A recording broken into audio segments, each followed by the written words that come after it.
चाहें। बस मैं एक शेर इनके लिए तो ज़रूर बोलना चाहूँगा।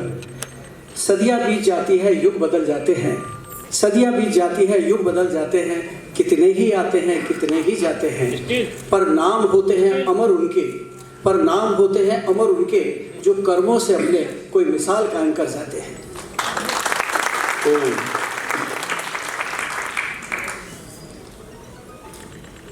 आदरणीय माता यशोदा देवी मोहता जी, संस्थापक संस्कार टीवी, हमारे बीच में उपस्थित आदरणीय श्री हनुमंतराव गायकवाड़ जी, चेयरमैन एवं एमडी बीवीजी समूह, आदरणीय श्री बी.के. करुणा भाई जी, ट्रस्टी ब्रह्म कुमारी, आदरणीय श्री किरण चौहान जी, निदेशक विवेदा वेलनेस विलेज नासिक, आदरणीय श्री कमल नारायण जी, मुख्य प्रबंधक अधिकारी IHW काउंसिल, आदरणीय श्री डॉक्टर संजय माहेश्वरी जी, चिकित्सकीय निदेशक MP बिड़ला अस्पताल, आदरणीय श्री किशोर कुमार मोहता जी, संस्थापक संस्कार टीवी चैनल एवं भक्ति सागर चैनल, आदरणीय डॉक्टर हेमा दिवाकर, पूर्व अध्यक्ष फोक्सी, उपस्थित सभी सम्मानित महानुभाव, देवी और सज्जनों, आप मैं अनुभव कर रहा हूं थक गए होंगे, लंबे समय से बैठे हैं, लेकिन बड़े अच्छी जानकारियां आपने पूर्व वक्ताओं से प्राप्त की हैं। और जो अंतिम व्यक्ति होता है, आप उसकी दशा स्वयं समझते हैं। जो बात कही जानी थी वो कह चुके हैं और आप थकने के कारण जाने की तैयारी में हैं। और एक अंतिम जो कार्यक्रम होता ना, कुछ गिफ्ट देने का, वो लेने के बाद जो रुकते हैं वो मेरे पर बड़ी दया कर रहे हैं, नहीं तो उसके बाद ठहरने का उनका कोई औचित्य बचता नहीं।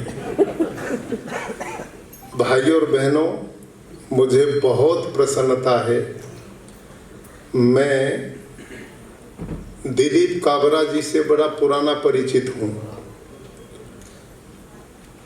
और आदरणीय मोहता जी अभी कुछ ही दिन पहले राजभवन आए और आज के इस कार्यक्रम की उन्होंने विस्तृत जानकारी मेरे पास रखी। व्यस्तताएं कई तरह की जीवन में होती हैं, लेकिन आज का कार्यक्रम मुझे बहुत कल्याणकारी लगा, लोकोपकारी लगा, मानवता की भलाई का लगा। तो मैंने तत्काल अन्य कार्यक्रम छोड़ करके यहाँ के कार्यक्रम की अनुमति दी और मैं अनुभव कर रहा हूँ कि आप जितने लोग यहाँ पर हैं बहुत प्रतिष्ठित हैं, बहुत सम्मानित हैं और एक एक व्यक्ति आप में क्रिएटिव है, जो समाज के लिए कुछ करना चाहता है। ऐसे लोग जब मिल करके किसी मिशन के लिए आगे बढ़ते हैं तो परमात्मा भी उनकी इच्छा पूरी करता है। आदरणीय किशोर कुमार मोहता जी एक ऐसे व्यक्तित्व जो बोलते कम है, करते ज्यादा हैं और हर समय वो ऐसे प्रयोग करने का प्रयास करते हैं कि जिससे हमारा समाज स्वस्थ हो, भारतीय संस्कृति, कल्चर, धार्मिक भावनाएं लोगों में सुख देने वाली बन सकें और जो पर्यावरण आज हम सब के लिए जो कभी जीवन दाता था, जीवन लेने वाला बन गया, अब ये ऐसी चुनौतियां हैं कि जिनको उन्होंने फोकस करके और मंच पर ये जो सम्मानित जितने भी आदरणीय लोग बैठे हैं, इन सब का सहयोग, आप सब का सहयोग लेकर वो एक अच्छे समाज की रचना करना चाहते हैं जब श्रेष्ठ लोगों का समूह जुड़ता है तो निश्चित रूप से बहुत बड़ी देन और उपलब्धि समाज के लिए हो पाती है। आज उन्होंने भी चिंतन किया है कि स्पिरिचुअलिटी, आध्यात्मिकता किस रूप में मानव का सर्वांगीण विकास करते हुए उसको सुख और शांति का आधार बन सकती है। ऐसा चिंतन आध्यात्मिक जो है, अब उसके बारे में बड़ी उलझन है। मैं कुछ चर्चाएं जरूर, मैं समझता हूँ आप जल्दी में हैं, लेकिन मैं इतना जरूर कहूँगा, आपको मैं बोर नहीं होने दूंगा और दुखी भी नहीं होने दूंगा, आपको मजा आएगा। अब मैं क्योंकि 35 वर्ष तक एक गुरुकुल का प्रधानाचार्य रहा हूँ और बच्चे पढ़ाता रहा हूँ।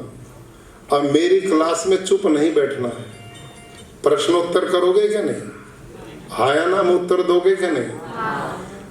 इससे क्या होगा कि आप भागने की अपेक्षा मेरी ओर ध्यान बटेगा, ठीक है क्या नहीं। अच्छा यूं बताओ ईमानदारी से, आज पहले से मंदिर कम है या ज्यादा है? मस्जिद कम हुई या बढ़ी है? चर्च घर बढ़े या कम हुए हैं? गुरुद्वारे बढ़े या कम हुए हैं?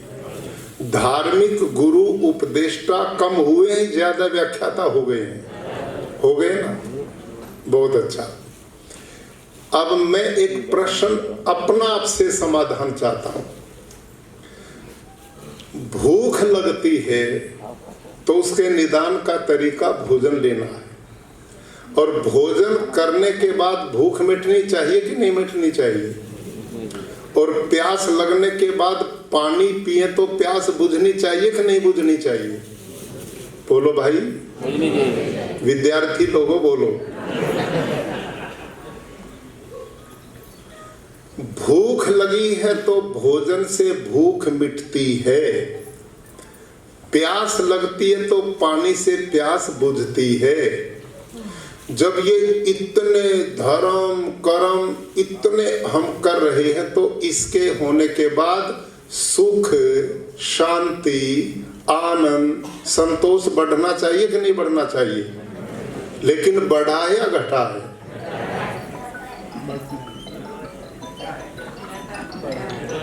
घटा है कि नहीं? आज झूठ, फरेब, लूट खसोट, बेईमानी, दुराचार, भ्रष्टाचार, बेइंसाफी, आतंक, खून खराबा बढ़ा या घटा है? तो इसमें गड़बड़ कहाँ है भाई? आदमी भोजन करे, खाना खाए, भूख ना मिटे, तो इसका मतलब या तो हमारे शरीर में कोई भस्मासुर है जो सबको हजम कर रहा है, और या वो भोजन किसी काम का नहीं जो भूख मिटाने में समर्थ नहीं। लॉजिकल बात है कि नहीं? पानी पिए तो प्यास बुझनी ही चाहिए ना। पानी पिए और प्यास ना बुझे तो या तो पानी ठीक नहीं या हम ही गड़बड़ है। तो इतने धर्म कर्म, इतने संप्रदाय, मजहब, गुरुजन, इतना बड़ा अभियान चल रहा है, और इस सब के होने के बाद भी धरती पर सुख शांति कम नहीं, अशांति बढ़ रही है। तो इसका कारण ढूंढना चाहिए हमें। इसका कारण क्या है? मैं जो समझ पाया है उसका कारण है कि हमने धर्म की व्याख्या जो की है, स्पिरिचुअलिटी को एक आस्था का आधार केवल बनाया है। यन मनसा मनुते तद वाचा वदति, यद वाचा वदति तत्कर्मणा करोति। जब व्यक्ति सही अर्थों में सत्यवादी है, धर्मात्मा है, जितेंद्रिय है, परोपकारी है, भला व्यक्ति बन गया आध्यात्मिक वातावरण में, तो वो विचार उसका जो मन में आता है वही उसकी वाणी में आना चाहिए, और जब वाणी में होता है वही कर्म में होना चाहिए। यदि ये डिफरेंस रहता है तो कितनी पूजा पाठ कर ले उसका मतलब कुछ नहीं होता, परिणाम यही है जो हो रहा है। समझ में आई बात? अब गड़बड़ें कहाँ हैं हमारे साथ? हमने धर्म को, आध्यात्मिकता को इतना ज्यादा रूढ़िवादी, अंधकारपूर्ण, अंध परंपराओं में ढाल करके काम कर दिया कि उसका सत्य ओझल हो गया। उसका जो सुख मिलना चाहिए था वो मिल ही नहीं पाया। और हमने व्याख्याएं इस तरह की कर दी कि बस वो कई बार बड़ा कष्ट होता, अपनी बात कहते हुए भी सब नहीं कह पाते। लेकिन एक दो जानकारी आपको मैं रखना चाहूंगा। एक कर्म फल सिद्धांत है हिंदू समाज में, सब जगह ही है। कर्म फल सिद्धांत को जानते हैं ना, जो करेगा वैसा भरेगा बोलते हैं ना। अब उसके बारे में जो व्याख्याएं हैं हमारे यहाँ, उन व्याख्याओं के करने के बाद समाज में कोई सुधार हो पाएगा, संभावना है ही नहीं। उदाहरण के लिए हमारे यहाँ ये कहा जाता है कि कितने भी पाप हो जाएं, एक बार अमुक जगह में जाकर स्नान कर लो, सारे खत्म, और नए के लिए परमट ले आओ। है कि नहीं? बोलो तो सही। यहाँ तो बड़े प्रबुद्ध विद्यार्थी बुला रखे किशोर जी ने, कमजोर स्टूडेंट तो आज है ही नहीं। क्यों साहब, है कि नहीं? ऐसा आप से ये पाप हो जाए, गुरु जी के चरणों में चले जाओ, उन पाप को गुरु जी समन कर लेंगे, ले लेंगे, आपको पुनः सर्टिफिकेट दे के भेजेंगे कि तू ठीक ठाक हो गया, जा, अब नहीं उड़कर। होता कि नहीं ये प्रोग्राम? अब मेरे को यूं बताओ ईमानदारी से, इससे पाप कम होंगे या बढ़ेंगे? लोग यूं कहते हैं कि दुबई में चले जाओ, चौराहे पर सोने का थैला रख दो, अगले दिन वही मिलेगा, कोई चोर नहीं वहां। चोर तो सारे हैं, मौका मिले कोई नहीं चूकता। वहां दंड व्यवस्था इतनी मजबूत है कि उठाएगा तो अगले दिन हाथ कटेंगे। समझ में आई कि नहीं? यहाँ व्यवस्थाएं चलती हैं, मानवीय कमजोरियां हैं, उसका इलाज है मजबूत दंड व्यवस्था। और हमारे यहाँ शास्त्रों में जो सही अर्थों में शास्त्र की बात है, उनमें ये विधान है। अब कर्म फल पर आइए। हमारे यहाँ स्पष्ट लिखा है, अवश्यमेव भोक्तव्यम कृतम कर्म शुभाशुभम, कि जो अच्छे अथवा बुरे कर्म हैं उनका फल भोगने से ही कटेगा। ध्यान से सुनना मेरी बात को, आपको सुख मिलेगा। वहां लिखा है कि जो हम कर्म करते हैं, अच्छे करते हैं तो अच्छा फल भगवान देगा, और बुरे करते हैं तो बुरा फल देगा। ये है वेद का सिद्धांत। उदाहरण के लिए, बहुत मोटा उदाहरण, जैसे मैं आपके बीच में बोल रहा हूं, एक महात्मा इसी बिंदु पर बोल रहे थे, हजारों लोग बैठे थे, एक नौजवान बीच में खड़ा हो गया। उस नौजवान ने उस महात्मा से पूछा, महात्मा जी आप जो एक कर्म फल की बात कर रहे हैं, जो जैसे कर्म करेगा वैसा फल मिलेगा, ये बात बिल्कुल ठीक है? हाँ बेटे बिल्कुल सही है। अच्छा तो महात्मा जी मेरा एक तर्क है। क्या है बेटा? कि मान लो मैंने 20 कर्म अच्छे किए, समझे आए? मान लो मैंने 20 कर्म अच्छे किए और 10 कर्म मेरे से बुरे हो गए, तो भगवान को क्या चाहिए? मेरे 20 अच्छे कर्मों में से 10 घटा ले, 10 तो फिर भी अच्छे बची गए। समझ रहे हो कि नहीं मेरी बात? अब ये लॉजिकल बड़ा जचता है ना प्रश्न, आपको अच्छा लगा कि नहीं? कि 20 कर्म अच्छे किए, 10 बुरे हो गए, तो भगवान ने चाहिए कि मेरे 20 कर्म अच्छे में से 10 बुरे घटा लेगा तो 10 अच्छे बच गए। लेकिन वो महात्मा ने क्या उत्तर दिया ये और सुनिए। महात्मा ने कहा, मान लो बेटे मेरे सामने 20 हाथी खड़े हैं। कितने हाथी खड़े हैं? 20। और 20 हाथियों में से 10 घोड़े घटा दे तो कितने हाथी बाकी बचे? क्यों साहब? तो उस युवक ने कहा महाराज हाथी में से तो घोड़े घट ही नहीं सकते। तो महात्मा ने कहा जब हाथी में से घोड़े नहीं घट सकते तो अच्छे कर्मों में से भी बुरे कर्म नहीं घट सकते। 20 जो अच्छे कर्म किए हैं परमात्मा उनका अच्छा फल देगा, और 10 जो बुरे कर्म किए हैं उनका भी फल मिलेगा, और भोगने से मिलेगा। फिर उस बच्चे ने एक प्रश्न किया, फिर सुनिए, उसने फिर प्रश्न किया कि वो भगवान कैसा है जब मैं उसकी प्रार्थना करता हूँ, पूजा करता हूँ, हाथ जोड़ता हूँ, आरती उतारता हूँ, और वो मेरे पाप ही नहीं दूर कर सकता, तो मैं उसकी भक्ति क्यों करूं? है कि नहीं बात? भाई मैं उसके पीछे बिना बात समय खराब क्यों करूं? जब मैंने जो कर्म किए उसका फल मिलना ही है, तो फिर भगवान की भक्ति का क्या मतलब है?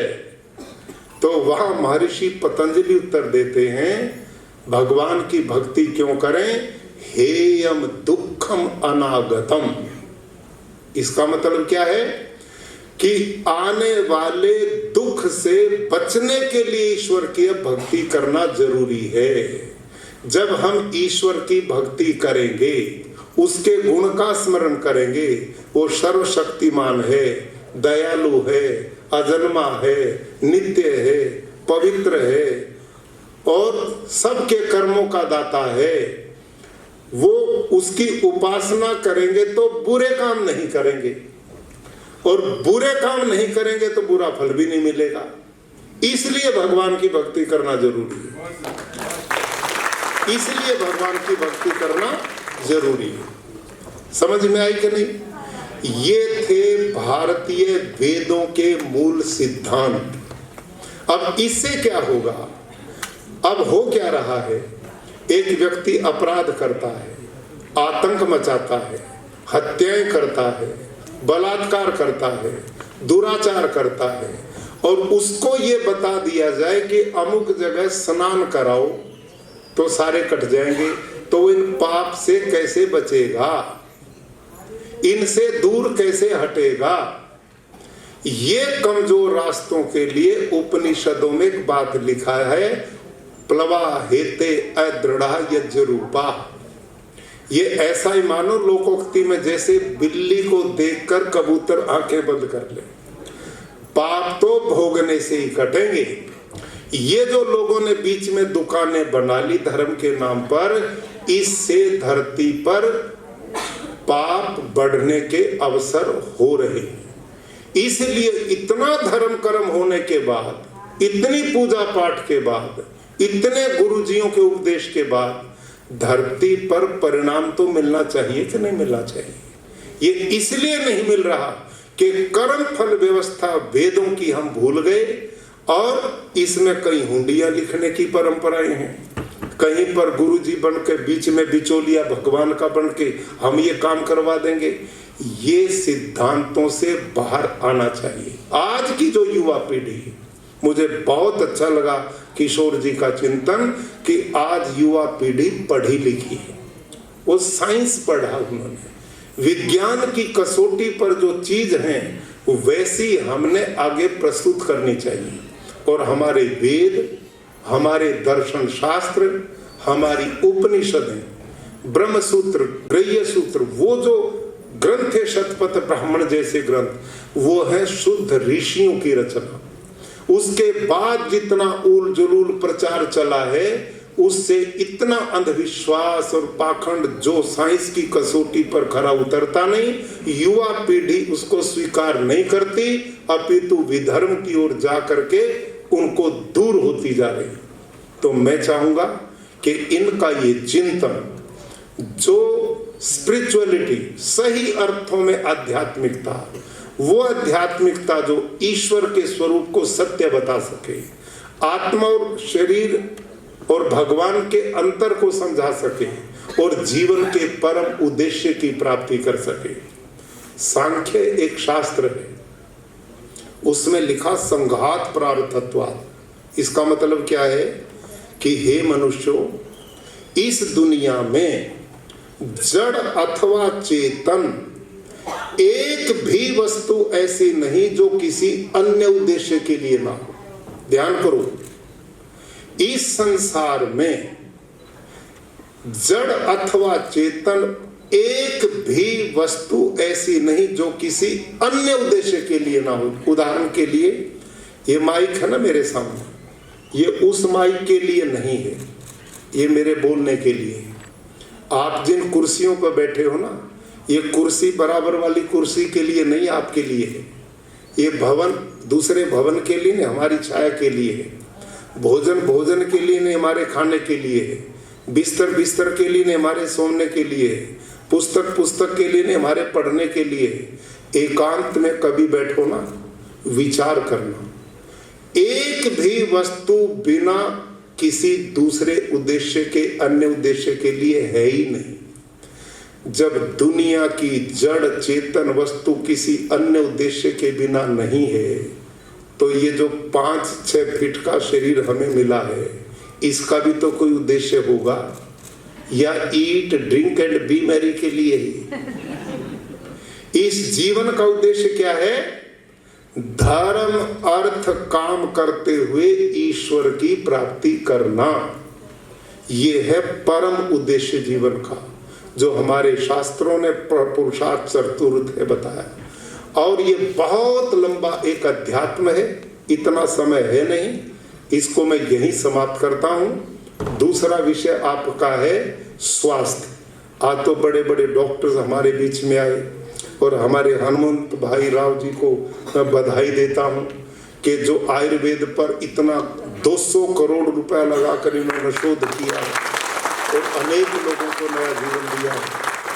तो किशोर भाई का जो उद्देश्य है कि आने वाली हमारी पीढ़ियां भारत के आध्यात्मिक तत्व को गहराई से और साइंटिफिक ढंग से लेकर आगे बढ़े, जो उनको सही अर्थों में सुख दे सके, अंधविश्वास पाखंड अनाचार में ना फंस करके सही हमारे ऋषियों की परंपरा, आर्ष परंपरा को जीवन का आधार बनाए। और ये तभी बनेगी जब शरीर स्वस्थ होगा। शरीर माध्यम खलु धर्म साधन। दुनिया के जितने काम है वो तो शरीर के द्वारा होते हैं।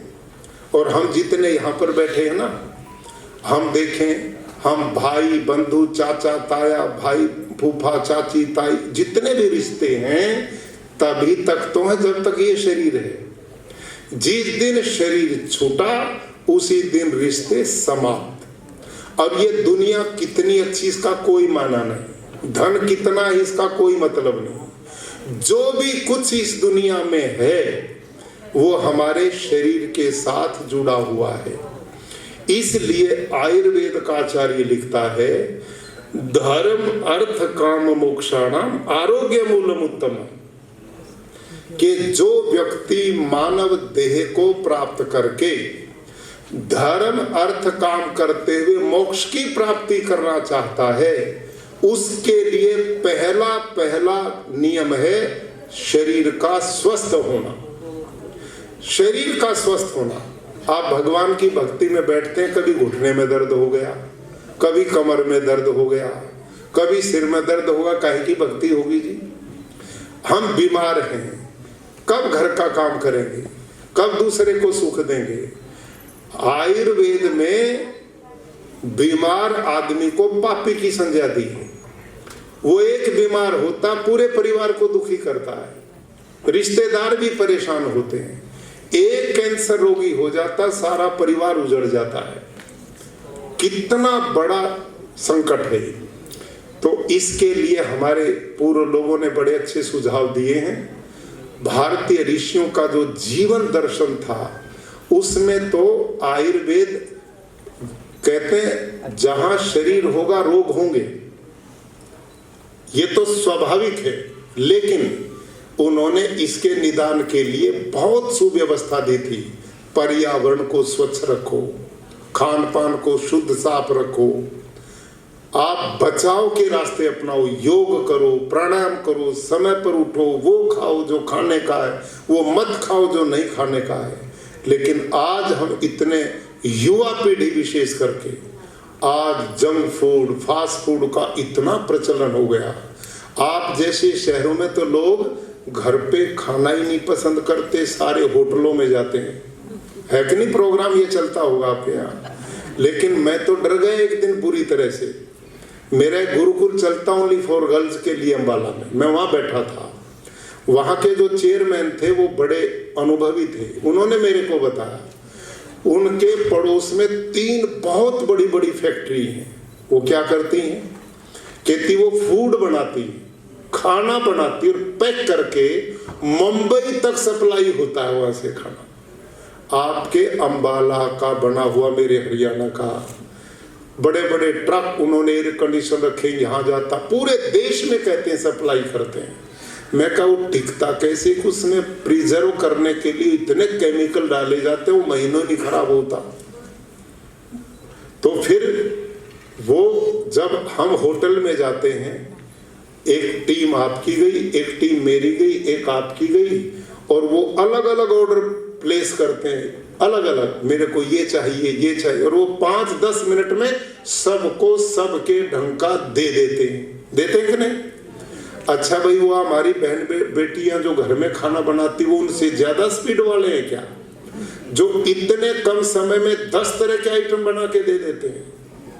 वो आइटम नहीं देते, वो सारे के सारे उनके फ्रिज में रखे हुए हैं, महीनों के रखे हुए हैं, और आपको वो उसी समय गर्म करके आपको सप्लाई कर देते हैं।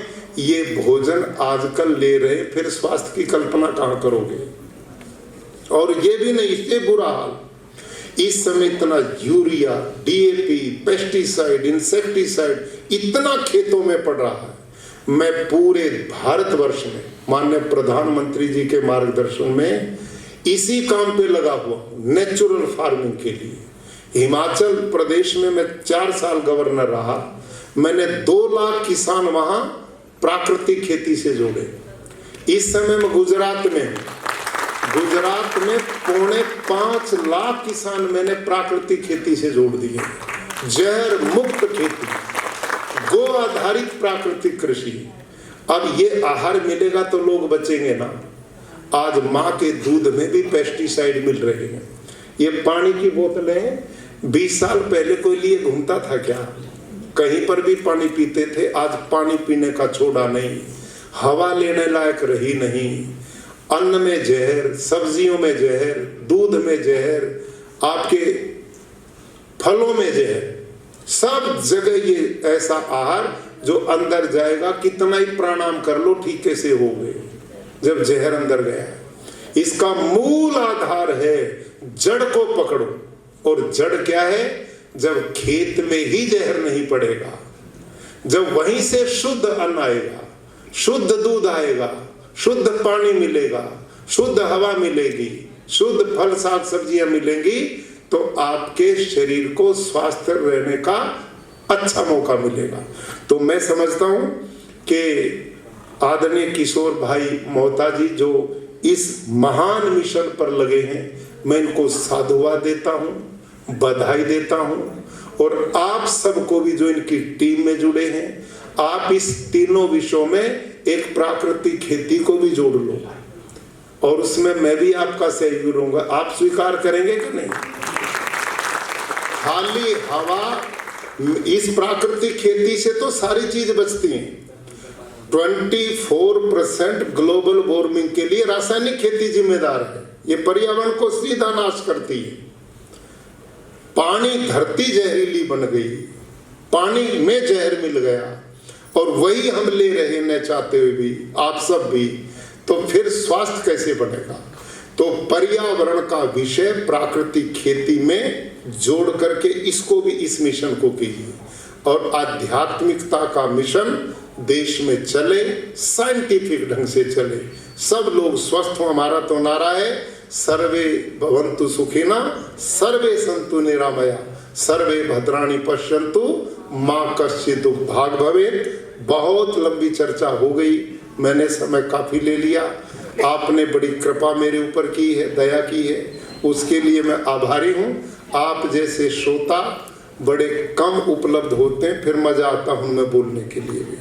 तो मैं आप सबका, आयोजक मंडल का, इस मिशन में जुड़िए, मैं भी आपके साथ हूँ और मिल करके ये जीवनदाता प्रोग्राम लोगों के कल्याण के लिए चलाएं।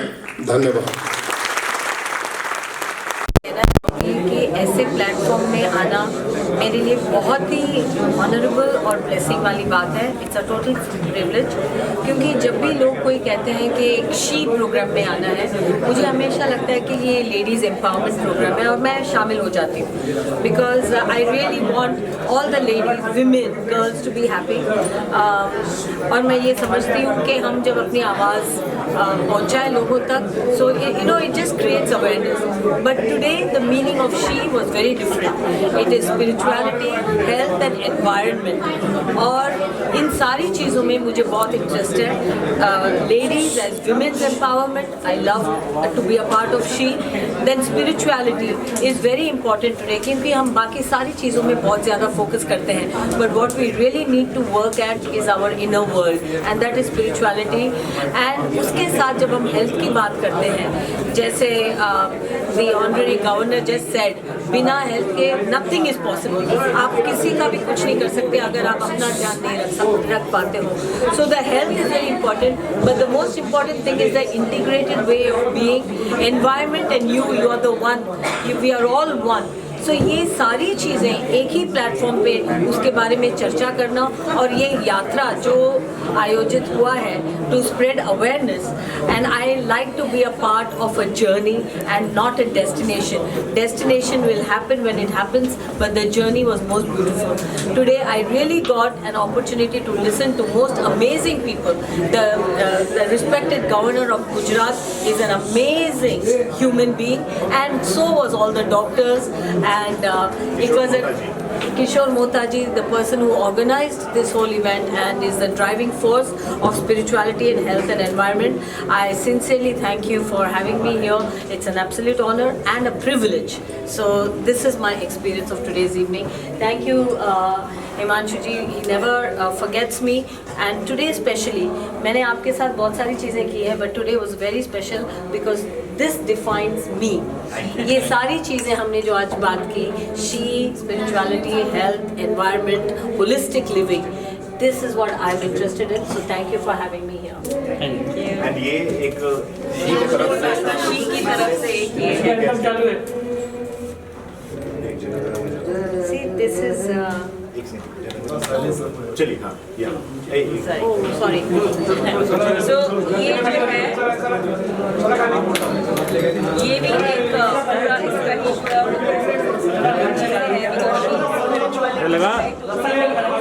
और हेल्थ भी है और environment. So this is environment, health and spirituality all in one. किसी से ज़्यादा बड़ा कुछ नहीं हो सकता। Thank you. पीछे हो जाइए। आपका अच्छे दर्शन हो गए।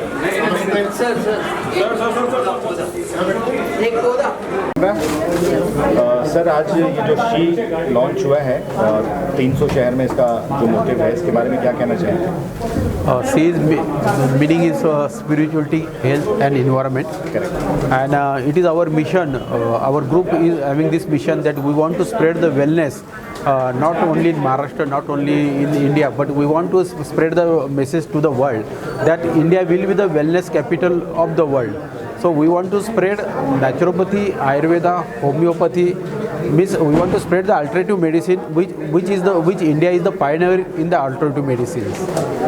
तो ये मैं पूछना चाहूँगा, जैसे आपने बताया कि कैंसर की दवा से लोगों को बहुत आराम मिला है और किडनी और बाकी दवाइयों के लिए, तो वो दवाई कहाँ से वो लोग ले सकते हैं, उसके बारे में कहाँ पे ज़्यादा डिटेल मिल सकता है? इस पर जो हमारा जो रिसर्च जो किया है हमारे डॉक्टर ने, तो उनका अभी डॉक्यूमेंटेशन फाइनल होने का है, but with in 2 months you will get that documentation. So you will get the address of that wherever you will require, we will get it. Okay sir, thank you.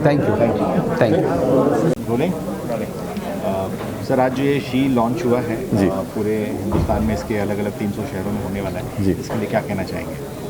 She जो movement है और health and spirituality and environment, ये बहुत ही अलग तरीके का काम है जो किशोर मोहता जी और कमल नारायण जी ने चालू किया है।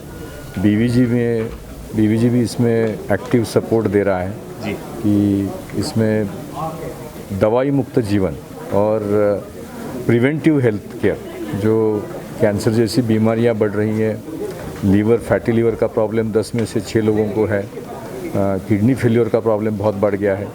तो बीवीजी पिछले 7 साल से इसमें आयुर्वेद में बहुत रिसर्च का काम कर रही है और एविडेंस बेस्ड स्टडीज़ के ऊपर काम कर रही है कि जिसमें हर तरह के, अभी हमने हमारी कैंसर की दवा के अमेरिका के येल यूनिवर्सिटी में ट्रायल किए और 100% हर्बल दवा से ये सिद्ध हुआ है कि 24 घंटे में कैंसर सेल की डेथ होती है और अच्छे सेल को धक्का भी नहीं लगता है। तो सर, ये दवाइयाँ अभी आप रिसर्च हुई हैं जी, तो हिंदुस्तान में कब से मिलने लगेंगे? हमारी पूना में बीवीजी के एक वेलनेस सेंटर है जो हमारा उसका नंबर मैं बता सकता हूँ, जो 909 हाँ हेल्पलाइन नंबर है, जिसमें कोई भी व्यक्ति जिसको तकलीफ़ है वो फ़ोन करके, हमारी दवा भी अमेरिका में भी जा रही है, कई जगह जा रही है, उसका नंबर है हेल्पलाइन का 9090772424 9090772424। कोई भी व्यक्ति जिसको किडनी फेलियर का प्रॉब्लम है, लीवर ट्रांसप्लांट का तकलीफ़ है, कैंसर की जैसी बहुत तकलीफ़ वाली बीमारी है, जो करोड़ों रुपया लोग खर्च करते हैं, ऐसी दवाइयाँ बहुत इफ़ेक्टिव वे से बीवीजी ने काफ़ी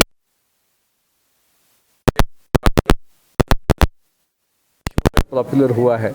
वैसे मेरा एक छोटा सा प्रयास है कि आयुर्वेद एविडेंस बेस्ड स्टडीज से पॉपुलर हो, जिसमें अलग अलग तरीके से हम काम करें और उसमें सब जनता का आशीर्वाद चाहिए। धन्यवाद। नंबर क्या है? हाँ जी, आज के इस प्रोग्राम में जिसमें कि आप सभी लोग ने देखा कि काफ़ी गणमान्य व्यक्ति लोग शामिल थे, जिसमें कि डॉक्टर्स और विविध संस्थाओं से जुड़े हुए लोग बाग आए। और एक ये प्रोग्राम इस तरह का है जिसमें कि हम चाह रहे हैं कि अध्यात्म से आप अपने शरीर को और मन को कैसे स्वस्थ रख सकते हैं और इस वातावरण को स्वस्थ करने के लिए अपने क्या प्रयास होने चाहिए। तो एक ये इनिशिएटिव है जो कि किशोर मोहता जी का एक ब्रेन चाइल्ड था और जिसके बाद बहुत सारे लोग इसमें जुड़े, जिसमें कि हनुमंतराव जी और अपने चौहान जी, मुझे भी एज मेडिकल प्रोफेशनल लिया गया। मैं basically medical director MP Birla group Satna में मध्य प्रदेश में हूँ और पिछले 40 साल से हेल्थ केयर में और कैंसर सर्जरी में हूँ। साथ में एक चीज़ और जो जुड़ी हुई है मेरे साथ, मैंने 66 kg का ट्यूमर निकाला था जो Guinness book of world record में गया। लेकिन ये सब जो चीज़ें हैं वो ये बताती हैं कि अब हमको संस्कार को अपने जोड़ना पड़ेगा, अध्यात्म को जोड़ना पड़ेगा, अपने जो ग्रंथ हैं, अपने जो वेद हैं, उनको उसमें जो शिक्षाएं दी हुई हैं उसको जोड़ के हम किस तरह से एक अच्छा स्वास्थ्य पा सकते हैं। और धीरे धीरे करके ये कोशिश हमारी रहेगी कि हम स्पिरिचुअलिटी से आरोग्य की कल्पना कर सकें, हमें रोग ना हो, आरोग्य की कल्पना। और जिसमें कि मैंने करीब 32 साल चित्रकूट में नानाजी देशमुख के साथ काम किया, तो मुझे ये लगा कि आरोग्य की कल्पना की जा सकती है, लेकिन उसके कई कड़े नियम और कई चीज़ें हमको फॉलो करनी पड़ेंगी। कैंसर और कैंसर के दुष्प्रभाव और उसके कारणों को जानने के बाद ये समझ में आया कि अगर हम कई चीज़ों का परहेज करते हैं तो ज़िंदगी में एक बेटर जीवन अपन जी सकते हैं। धन्यवाद। इस कार्यक्रम श्री के बारे में क्या कहना चाहेंगे? नमस्कार, मैं कवि नारायण अग्रवाल, दास नारायण, और श्री किशोर मोहता जी और श्री कमल नारायण जी के आग्रह पर मैं आज यहाँ पर हूँ। तो शी जो है, पहले तो अचानक ही शिद शब्द जो लगा तो मुझे कहा ये शी शब्द की ही और शी का अंतर कैसे यहाँ पर हो रहा है, पर जब उसका विस्तार देखा और ये जाना कि ये अंतर्राष्ट्रीय और राष्ट्रीय स्तर पर जाएगा और सभी भाषा भाषियों को एक साथ जोड़ना है, तो शी का अर्थ समझ में आया कि शी किस लिए है।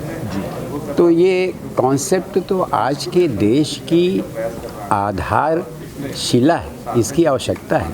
देखिए, हर युग में हर समय कुछ न कुछ विशेष बात होती रहती है, उसका कोई जनक होता है। तो श्री के जनक हुए श्री किशोर मेहता जी और उनके साथ जुड़े हैं श्री कमल नारायण जी।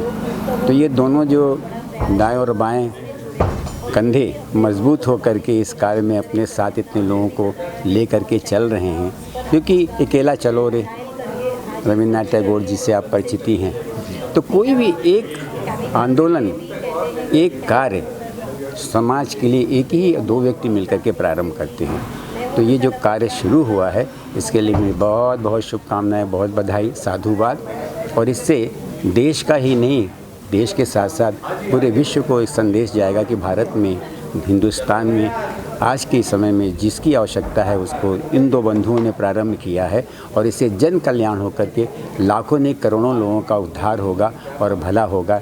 इन भावनाओं के साथ दोनों बंधुओं के साथ बहुत सी हस्तियां आ जाएंगी, उन सबको बहुत बहुत बधाई, बहुत बहुत शुभकामनाएं, साधुवाद। जी रोलिंग तो सामने देखिएगा। कमल सर, ये बताइए, ये जो शी आज लॉन्च किया गया है, बहुत सारे शहरों में आपने वो प्रोमो भी देखा गया, तो इस की आवश्यकता के बारे में और इसका मोटो क्या होगा? तो जो ये सी का जो आज प्रोग्राम हम लोगों ने लॉन्च किया, ये एक प्रोग्राम क्या, एक पूरा एक मिशन है जो कि ऑनगोइंग मिशन है।